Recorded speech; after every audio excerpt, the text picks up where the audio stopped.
एक समय की बात है। एक दूर दराज के गांव में एक साधारण सा युवक आर्यन अपने माता पिता के साथ रहता था। यह गांव बहुत ही सुंदर था, लेकिन उसमें एक रहस्य छिपा हुआ था। गांव के लोग रात होने के बाद घर से बाहर निकलने से डरते थे, क्योंकि अंधेरे में एक छाया घूमती थी जो लोगों की आत्माओं को चुराने का काम करती थी।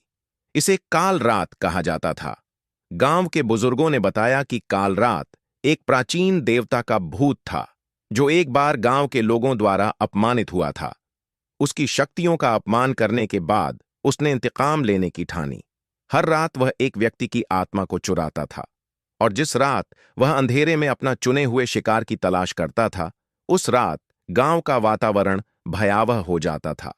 आर्यन, जो एक महत्वाकांक्षी युवा था, ने गांव के लोगों के डर को चुनौती देने का निर्णय लिया। उसने यह ठान लिया कि वह काल रात के रहस्य का पर्दाफाश करेगा।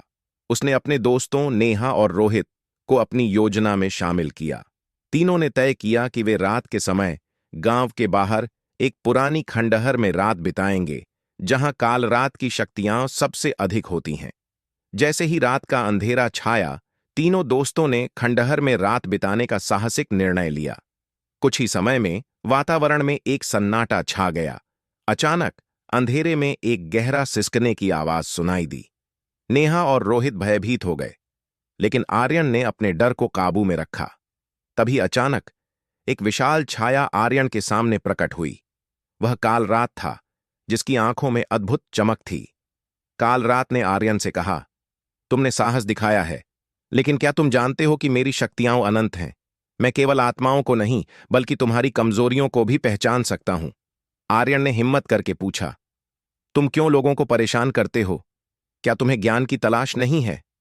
काल रात ने मुस्कुराते हुए कहा, ज्ञान और शक्ति की मेरी खोज में मैंने केवल अंधकार देखा है, लेकिन अगर तुम मुझे मेरी खोई हुई आत्मा वापस ला सकते हो, तो मैं तुम्हारे गांव को छोड़ दूंगा। आर्यन ने काल रात की बात को स्वीकार किया और उसकी आत्मा की खोज शुरू कर दी। उसने कई पुरानी किताबें पढ़ीं, गांव के इतिहास में गहराई से गया, ताकि उसे उस आत्मा का पता चल सके जो काल रात से जुड़ी थी। उसे पता चला कि काल रात की आत्मा एक खूबसूरत राजकुमारी की थी, जो सदियों पहले गांव में आई थी और जो एक प्रेम कहानी का हिस्सा थी।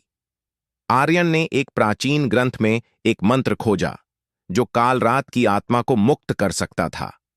लेकिन इसके लिए उसे एक महत्वपूर्ण वस्तु की आवश्यकता थी, एक चांदी का ताबीज, जो उस राजकुमारी की पहचान से जुड़ा था। आर्यन ने अपने दोस्तों के साथ मिलकर उसे खोजना शुरू कर दिया। बहुत खोजबीन के बाद उन्होंने गांव के पुरातात्विक स्थल पर ताबीज पाया। आर्यन ने ताबीज को अपने साथ लिया और फिर से खंडहर की ओर बढ़ा। वहां पर उन्होंने ताबीज के साथ मंत्र का जाप किया। अचानक एक उज्ज्वल रोशनी ने चारों ओर खिला दिया और काल रात की आत्मा को उसके अतीत की याद आई। काल रात ने अपनी खोई हुई पहचान प्राप्त की और उसने आर्यन से कहा, तुमने मुझे मेरी पहचान वापस दिलाई है। मैंने अपनी शक्ति का उपयोग गलत तरीके से किया था, इस कारण मैं यहां हूं। अब मैं तुम्हारे गांव को हमेशा के लिए छोड़ दूंगा। काल रात की आत्मा ने आर्यन का आभार व्यक्त किया और एक नई जीवन यात्रा पर निकल पड़ा। गांव में एक बार फिर खुशियां लौट आई। आर्यन और उसके दोस्त गांव के सच्चे नायक बन गए। उन्होंने सबको सिखाया कि अंधकार का सामना कैसे किया जाता है और ज्ञान की शक्ति का महत्व क्या है।